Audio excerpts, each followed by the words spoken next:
Hey, welcome to the Essential Talks podcast. I'm Kimberly, your solo host for today. We're doing things a little bit differently for the next little while as we're here to help promote and push the fitness and wellness sector. Today we're doing a one-on-one episode and it's going to be amazing.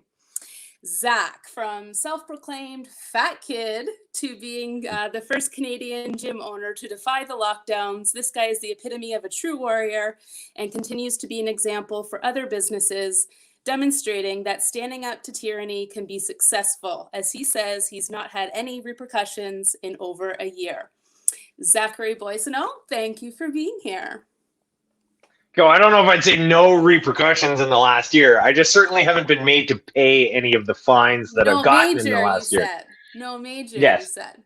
No. Listen, and I'm going to say repercussions in the sense of like, it's all just been paperwork. So like, sure, I've had people, whatever, leave bad Google reviews, or I've gotten, tickets from Bylaws, that kind of stuff. But no, like, no handcuffs, no like forced to pay fines, no like locks on my doors, no nothing that's actually stopped me from doing what I do. Amazing. Let's dive right into it. What got you into start at the gym, starting your business? Tell us a little bit about growing up and how that all came to fruition. Okay, so I was homeschooled through all of elementary because I was the antisocial kid in senior kindergarten. My mom decided to take me out. She decided, well, maybe not decided. Along the way, I picked up the bad habit of self-medicating with food, and if you were having a bad day, to just eat. And so by grade 9, I played a lot of video games. I did a lot of activities too, but I really liked video games. I like food a lot as well.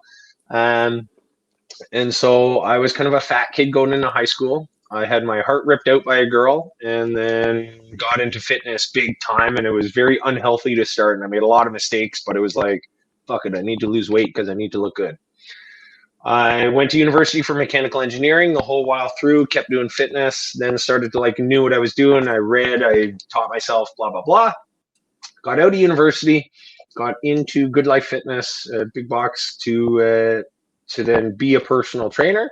That worked well. I got my feet wet, got my teeth sharp, and then it very much felt like a glass ceiling, and I didn't feel like I could help as many people as I wanted to, and I felt like there was a lot of people who, that I met, but I didn't feel like I had the right influence on their life. So I sold 2 Bitcoin that I had bought years ago for far cheaper than it is right now, and that was what funded the opening of my gym. It was a down payment first and last. It got some like rubber on the floor, got me some of the dumbbells, that kind of stuff. And that would have been, I opened my doors June of 2018. Yes, no, June of 2019, sorry. So yeah, so it was a thing. Yeah, exactly. I was a year and change into business before things started. I got out of the red line by 9 months of business, and I was starting to turn a profit. And I was looking at I was probably going to make like 60 or 70,000 that year had COVID not happened. So I got started because I wanted to help people not make the mistakes in fitness that I made. Yeah, that's awesome. What is your business motto, or what would you like to say you stand for? What's my business motto? Okay, so my business model, or at least what I put on the cards, it says 50% sleep, 40% nutrition, and 10% exercise. And I think that's where all your focus needs to be if you want to make any sort of changes in your life. And so I say sleep, really that should be rest, or anything recuperative. Nutrition, 40%, and 10% is exercise, just getting in and doing the damn thing. In terms of what I stand for, I don't know. Prior to COVID, I stood for, I guess, efficient fitness. I like working smart instead of hard. I like not necessarily shortcuts at it, but because I don't think that those exist, but I like doing things the most efficiently that you possibly can. Now my whole life has gone upside down kind of thing. And so what I stand for now is far more the like freedom to your own health. Like if you want to take care of yourself, however you want to take care of yourself, you should be allowed to do that. If you want to shoot heroin into your arm, you should be allowed to do that too. I think that everybody has a right to their own body, and you can do whatever you want with it. I say as long as you're not harming anybody else. And that turns into this huge debate, like, well, what if you give somebody else COVID, then you're harming somebody else, blah, blah, blah, blah, blah. And I think there are bigger fish to fry before we start having that talk. I know too much of obesity statistics and the health effects to all of that stuff. And so listen, I'm all for helping people's health, and I'm all for having maybe not like forceful mandates on everybody, but there should be some messaging that there's other ways to take care of yourself than just to put a mask on and put a shot into your arm. And so now I stand a lot more for like body autonomy, I guess. I was kind of like pro-choice before and all that stuff too. And so like, yeah, it's your machine. You walk around, it's attached to your head. So like, Yeah. sure, you do whatever you want with it. Yeah, absolutely. I love that. I love that motto. And I know we've both kind of bonded over the quote by Emiliano Zapata, I'd rather die on my feet than live on my knees. When did that, was that always a favorite quote of yours, or was that totally because of what's going on? I got into like stoicism. I don't know if that's a word, like this stoic mentality of things before COVID. And so like I have a quote on my chest that's like, the impediment to action advances action, and so it stands in the way becomes the way. And so this idea to like stand for what you believe in or do whatever is right, or like if you really believe in something, then like pick up your sword and like get at it. Even when I was a kid, I loved all things like medieval. I loved knights in shining armor and like chivalry and all of that stuff. And so this like pick something to live for and like get ready to swing your sword for it. That's been longer than COVID. So I guess this was just a good time to flex that a little. That's awesome. I love it. So what would you say are your like major differences in clientele's attitude and demeanor since prior to all this, leading into it, and currently? Prior to all of this, I had a good clientele. I had lots of people. There were trainers. There was business. Everybody was in working on themselves. Then COVID happened. And then we lost a few people who just didn't want to be approached by bylaws, and they were more scared of like the interaction with police or whatever, some policing force. And then there were some people who either their job stopped or they were scared of actual like catching some virus or something like that. And we lost some people. And then as I kind of took a stand, then there were more people who started to reach out. They're like, oh, how do I support you? There were also people who started to just become a little bit more desperate. It wasn't so much about trying to like support the gym or like have a moral stance and fight this, but just really that they were suffering more without a gym than they were to like be scared to come in for a virus. And so they were like, okay, well, I need to be in here. So we certainly gained some clients. More people have been coming along. I am not back to what I was before COVID in terms of income or capacity or however you want to look at it. But I will certainly say that the people who are in the gym now, they are about it. They are there because they want to be there. They have realized how important this is. And like, you realize how important something is once you don't have it. And so there has been a lot of people who like now they come in there, they are dedicated. My God, they'll come in at all hours of the day, like weekends. Actually, Christmas happened the 25th, and there was at least 30 people who crossed the front door on the 25th, Christmas Day. And so like, yeah, yes, the team has solidified, both the clients, the trainers, yeah, the people who are on the team now, like they're on the team. How many employees do you have? Well, so I don't really have any employees. They're all contractors. It's like a hair salon, actually. You just pay to rent the space and come on in. I have 5 trainers right now. And then I've got a bunch of, and then everybody has their own clients. And so the way that we work is so long as you have a trainer, then you can come in without your trainer and use a gym like you have a membership. But I don't sell just a membership on its own. So I've got probably like 150, maybe not quite 200 people who will frequent the building, not in a day, but who are all goers there. Awesome. What capacity did you stay open, and at what point did you say is enough and enough is enough?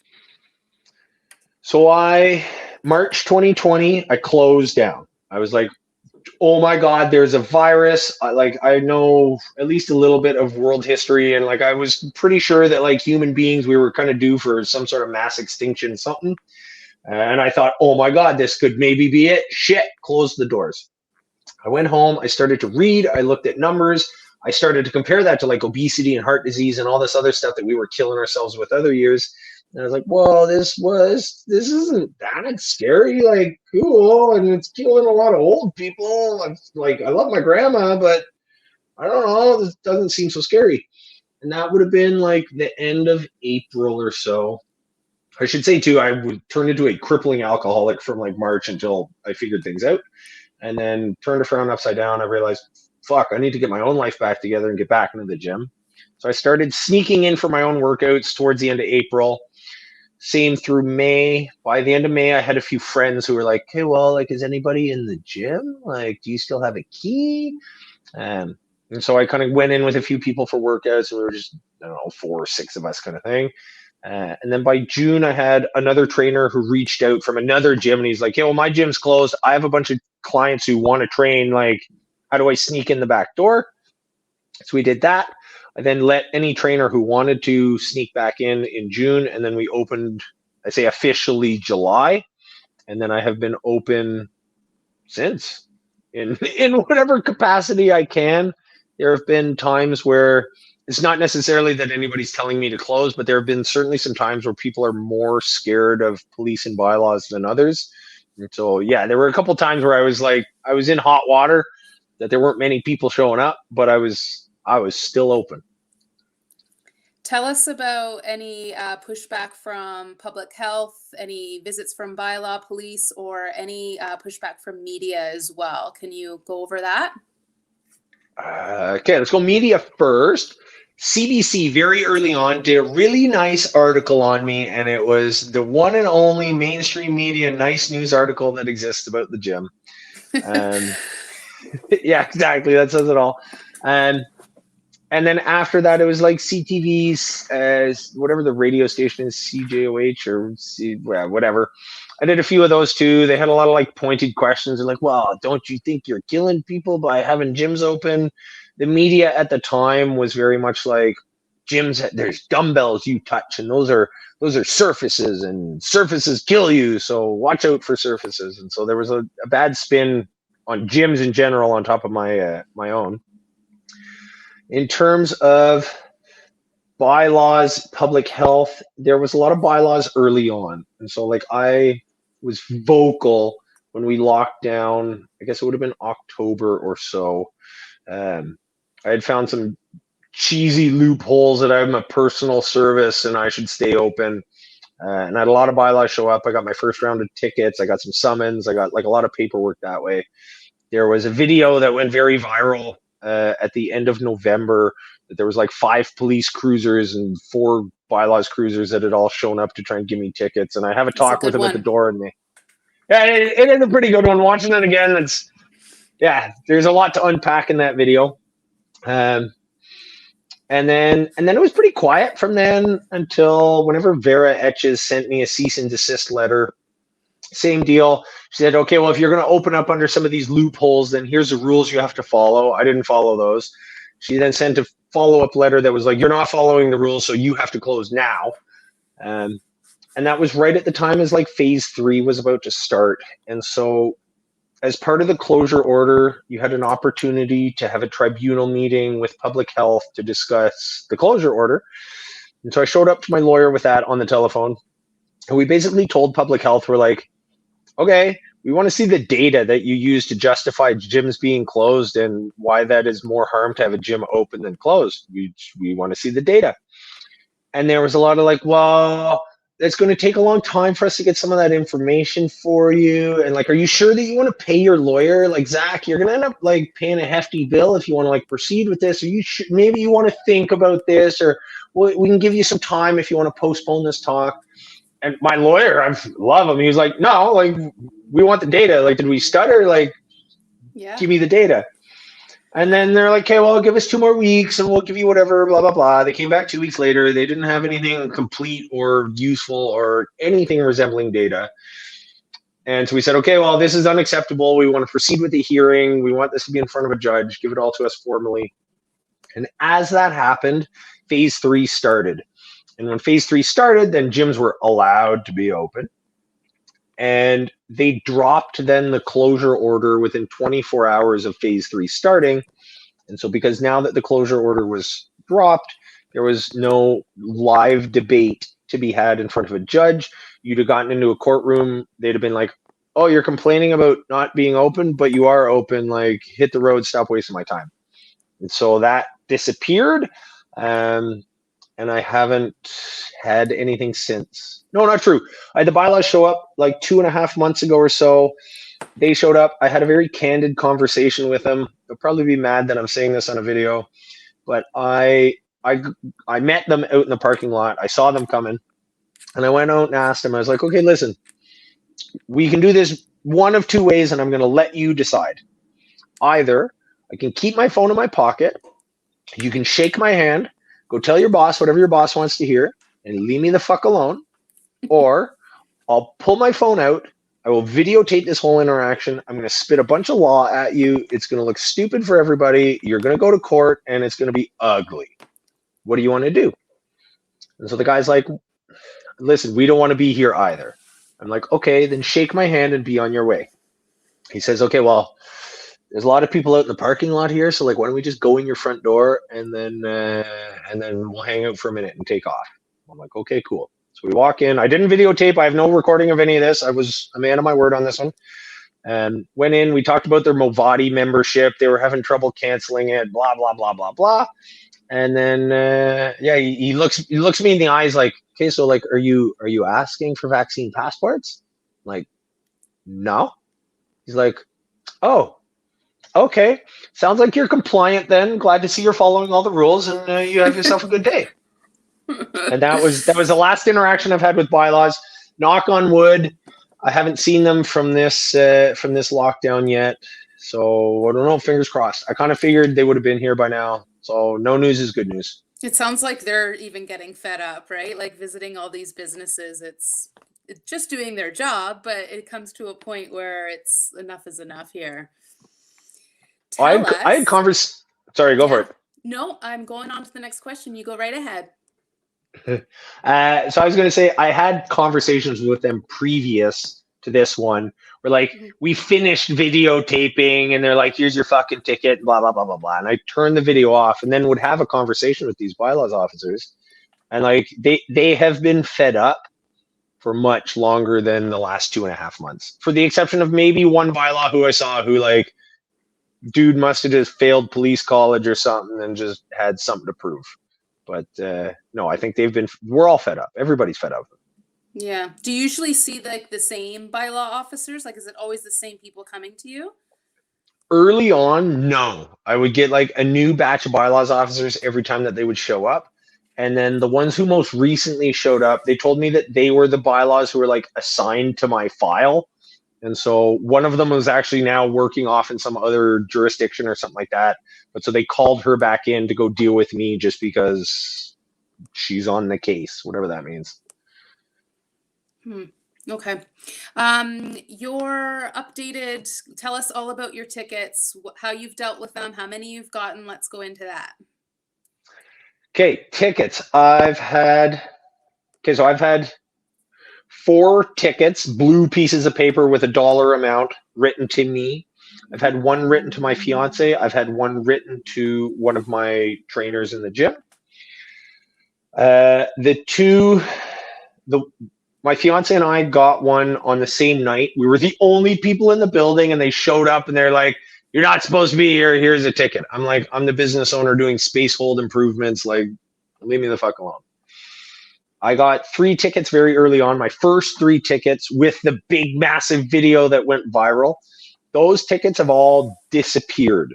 I called the courthouse. I was like, hey, can you check on ticket AB 1234567? And she's like, oh, it's marked as completed. I'm like, oh, what does that mean? She's like, did you pay these tickets? Did you come into court? I'm like, hell no, I didn't.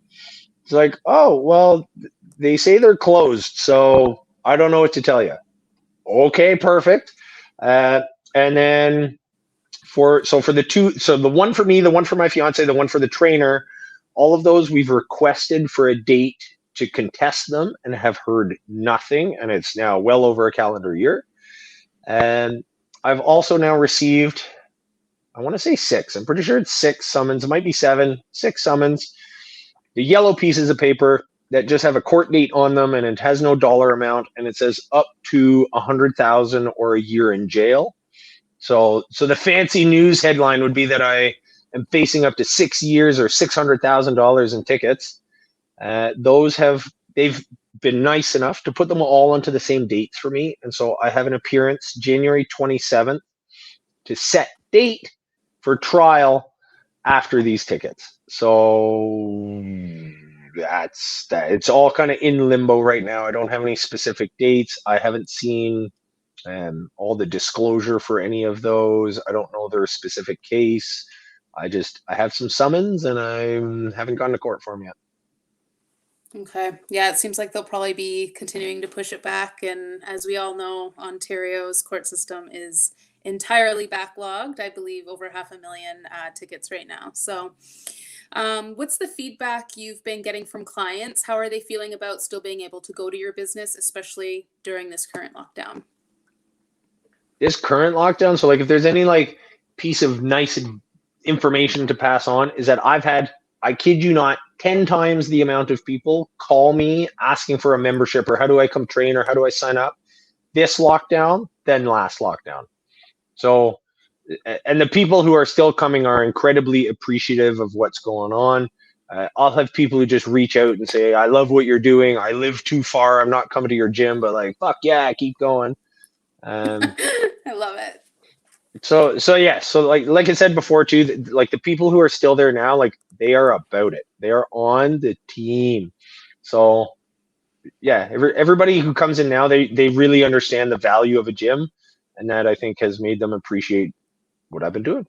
Yeah. Have you had people driving from like crazy distances or mainly local around, you're in Ottawa, like around that area?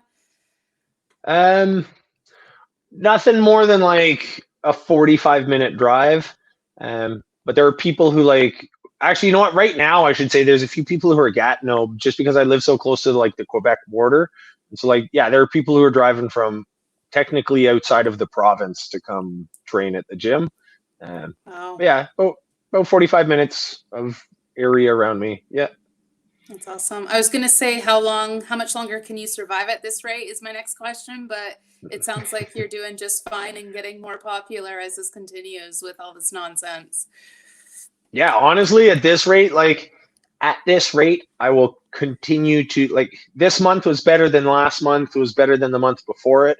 I would still say that I'm running at, I don't know, 60%, maybe 70% of what I was before COVID. In terms of like how many people are coming in and that sort of thing. I'm not drowning right now. I'm not, bills are paid. I mean, I'm not like throwing it around and rolling around in cash or anything like that, but I'm certainly doing a hell of a lot better than had I closed. Right. And any grants or anything like that? Oh, fuck yeah. If the government's going to treat me like an idiot, I'm going to act like an idiot. So you give me all the free money you're going to hand me, you stupid idiot, and I will take it. Thank you. Yes, I have absolutely no remorse. And I mean, I get that that's ultimately taxpayers' money and like really it's coming out of my own pocket and my neighbors and blah, blah, blah, blah, blah. But like I said, if you are going to treat me like a child, no problem. I'll push buttons until money shows up into my account. Yeah, that's awesome. I love it. You're amazing. I love it. What would your future self, let's fast forward 10, 20 years from now, and also PS on the side note, congratulations to you and Gabrielle. I know you have a little nugget on the way. Exactly. How do you foresee yourself talking to your kids and explaining the stance that you've taken during this time? And I'm sure you'd be proud of yourself, but well, so that was kind of a funny talk I had with my lawyer, and we chatted like 24 hours after the lockdown. He's like, so like, are you going to stay open? I'm like, fuck yeah, I'm staying open. He's like, oh, I knew you were going to say that. Okay. He's like, okay, so like how do you feel that like Gabrielle's pregnant? Like, you know, that you've got like a family on the way. Like, does that make you like change the way that you feel about this stuff? And I told him, I was like, you know what? 15 years from now, when my kid is learning about this point in human history when like Pfizer tried to take over the world, and they're like, Dad, you were around for that. What did you do while Pfizer tried to put a fucking needle in everybody's arms? Oh, you know what, son? I closed down my business and I just hid behind all the government grants I could. And I just like spent my life savings so that I could drive my business into the ground so that I have nothing to give to you now. Oh, no, I'm going to tell my kid like I took a fucking stand. I lived on my feet instead of died on my knees. And so that's been almost more encouraging. And I think a lot of people have been like, well, Zach, you're going to have a family. Like, aren't you going to think about your kid? Like, maybe you're not going to like do so well. I'm like, no, I'm not going to be anything other than what I'm going to be. And having a son on the way is not going to be deterring me from wanting to stand up. And so that's it too. So we found out it's a boy last week. And so like, sure. If you, Little so if you're going to Zachary like, running around. exactly. So if you're gonna teach, I'm gonna say teach a man how to be a man, then like sitting down and like opening up for whatever the government will give you is not the way to do that. Yeah, I think people don't realize that they're likely gonna, if this continues, they're eventually likely gonna lose their business anyway. So we're standing for far more than just our businesses at this point in time. But congrats, little Zach, Thank coming you. around. I love it. What would your advice be to other gym, fitness, wellness business owners who want to reopen, but they haven't yet? Okay, so I'm going to say specifically for the like health and wellness people, we are from a very different cloth in that like you go to the gym and like you're not in a good mood and then you go and like push yourself harder when you're not in the mood for it. Like fitness people seek discomfort. You don't go to the gym so that you can relax. You go to the gym so that you can push yourself outside of your comfort zone. And I would say that I'm in some way really disappointed with a lot of the fitness people because I thought fitness was stronger than this. I thought these people were tough.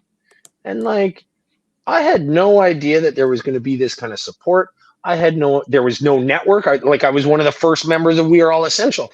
Now there's a whole bunch of people that you can reach out. You can reach out to me. I'll happily give you advice. And so all of these like fitness people need to get uncomfortable. It was uncomfortable to start your business. It was uncomfortable setting a new personal record on squats. It is a life of discomfort. Why is everybody trying to hide behind like covering up their windows, or maybe I don't get a fine, or I wouldn't feel comfortable taking the government's money and grants if I was open at the same time? Where is this coming from? Like, so no. So my advice to anybody, especially in the fitness industry, is that like you seek discomfort. This is an opportunity to see how tough you are. That's what you seek any other day going to the gym. You want to see whether you can lift this or see whether you can do one more rep. So why don't you see if you can open your business in full capacity and like see what you're made of? So my advice is to just do it because like Yeah, what are you going to do? Sit at home and wonder for the rest of your life? I hate the idea of what ifs. So right. I'd rather no, be it's wrong a million times than wonder what if. That's the worst feeling and bingo. way to live. Yeah. Yeah, So yeah. absolutely. So my advice Um, is open up. Open your yeah. damn gym. It's not going to be as tough as you think. Same as a client on day one who's like, "Oh my god, go to a gym and work out." Ah, same feeling. It's the same feeling. Just do it. Yeah. I still remember you were the first member of We're All Essential before I joined that I spoke to, sent you a message. You were like, just call me, let's chat. So I think people need to remember there's so much support out there. You can call really any of us. One thing you mentioned was like, we don't always have it figured out as business owners. People think we do, or even humans, right? We sometimes have to jump and then figure it out as we go and make mistakes as we go. So Don't wait. That would be my advice to business owners too. Like at the beginning, sure, but we're 2 years into this. So how much longer are you going to continue this on for? But even that, like if you're gonna learn how to like play a piano or do a good squat or juggle, like you need to admit that like you're not good at this and you have no practice, and so you're gonna start on day one. I was not as well versed in like provincial law as I am now at the Hmm. beginning of all this. I did not know the like I knew network that I had at my nothing, right. nothing. Exactly. Same as a client coming into the gym on day one, you don't know anything. And so you have to like admit that like I don't know anything, and that the way that I'm going to learn things is by doing it. And so I compare it to a parachute in that like you got to jump out of the plane and then pull the thing, because if you pull the thing before you jump out of the plane, it's not going to go very well. So stop looking for like clients to be like, "Oh, I would super support you if you were to stay open." Nobody's going to come and tell you that. And maybe you get one lunatic who sends you a message on Facebook like, "Open your business." No, you do it because you know you need to do it. Like going to the gym. You're not going to have all your family who are like, "Hey, you know what? Maybe you should go start on like some regular fitness. It'll be good for you." Nobody tells you that. You need to like figure that out and do it. So yeah, you got to leap first and figure it out as you fall. Yeah. What do you think is the reason why they're not? Do you think it's more tickets? Do you think it's the fear? Do you think it's the perception that they're going to get from their communities? What do you think is holding people back? I think that it's different for everybody, and I'm sure that everybody has their own individual reasons as to why this makes them nervous. Maybe they have a history of dealing with police. Maybe they've had businesses fail before. Maybe they're, I don't know, really close in terms of their rent payments, or maybe they have a family of five they have to feed. I'm sure that there are a plethora of different reasons, and I don't know everybody's, and I'm sure it's unique for all of them. But so I don't know. So I don't know what the reason is why they're not doing it. But Yeah. I promise you that like regardless of what the reason is, like opening your business is the only way that makes sense. So like I close my business, maybe I survive, maybe I don't. But if this keeps going on, sooner or later you're going to run out of money and you're just burning it until it's gone. Or you stay open. Maybe you stay open, maybe you don't, but there's a much better chance that you might have a few people who want to come and support you, and you're going to make it a few months longer. And that's the other thing too, is that like now there's a little bit more of an end to sight. Like Fauci just got implicated on a whole bunch of stuff to do with this virus. The World Health Organization just came out and said that like constant immunization is not the way to do this. There's a whole bunch of like light at the end of the tunnel that is there now that there wasn't before. So like, man, it's like just buckle down, open your business, and I don't know, you might have to do it for a few months, and you might gain a few clients. You might have a whole bunch of people who really appreciate what you're doing. So I don't know. I don't see in my mind there's no way to like lose by opening your business. I agree. I agree. What do you see for A Foot Above Fitness, and anything you want to share that you have upcoming that you want people to know about? Well, so that's the other thing is this like last 2 years has made me realize that like trying to plan 6 months ahead doesn't make a whole lot of sense, because like I don't know what 6 months from now is going to look like. And so I think for me it's been more a matter of like, what am I going to keep standing for? What am I going to keep doing? So I don't have any like big pipe dreams. It's not like, oh, I'm going to open 6 more locations or something like that. It's just I want to just keep doing what I'm doing until there's a little bit more, I don't know, sure-footedness in this world, and then I'll talk about what are my next plans. Last words to anybody watching. Last words to anybody watching. Deep down, you know that this is not right. You know in your gut, and maybe you didn't know it a year ago. Maybe you're only figuring it out now. Whatever. The point that you sit right now, you know that this is not right. And I promise you, everybody who had any sort of like influence over you while you were a kid or in a developmental stage or whatever said that you should stand for what you believe in. And that sounds like a really cheesy line, but I promise you that's the way that you need to live your life. And if there's anybody you want to go look into Jordan Peterson and how he decides to, or how he suggests you look into your life, and stand for what you believe in. If you think something, stand for it. And if somebody disagrees with what you think, good. Have a conversation with them, learn from their point of view, and make that feel however you feel about your point of view. But whatever that is, don't live a life different than what you believe in.